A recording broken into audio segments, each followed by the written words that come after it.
സംഖ്യയിലേക്കാണ് ഇപ്പോൾ UDF എത്തിയിരിക്കുന്നത്. നേരത്തെ ജോർജ് പറഞ്ഞതുപോലെ ഈ ഇങ്ങനെ പോയി കഴിഞ്ഞാൽ ഒരു പക്ഷേ 105 എന്ന് പറഞ്ഞ എണ്ണയാൽ നമ്മൾ അതിശയപ്പെടേണ്ട ആവശ്യം ഇല്ല എന്നുള്ളതാണ്. അപ്പോൾ 102 എന്ന് പറയുന്ന 2 സീറ്റുകൾ കൂടി ഉണ്ട്. വിദ്യാ ബാലകൃഷ്ണൻ 9017 വോട്ടുകൾക്ക് മുന്നിൽ എന്നുള്ളതാണ് ഇപ്പോൾ വരുന്ന വാർത്ത.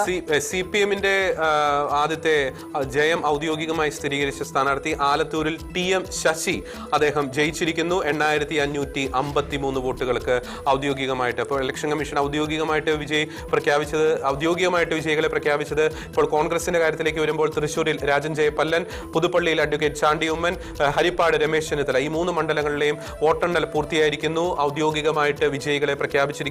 ആലത്തൂരും വോട്ടെണ്ണൽ പൂർത്തിയായിരിക്കുന്നു. അവിടെ TM ശശി അദ്ദേഹം ജയിച്ചിരിക്കുന്നു. ഔദ്യോഗികമായിട്ട് തന്നെ ജയം പ്രഖ്യാപിച്ചിരിക്കുന്നു. കോൺഗ്രസിന് 3 പേർ, കമ്മ്യൂണിസ്റ്റ് പാർട്ടി CPM-ന് 3 പേർ എന്ന രീതിയിലേക്ക് രീതിയിലേക്ക് കാര്യങ്ങൾ എത്തുന്നു.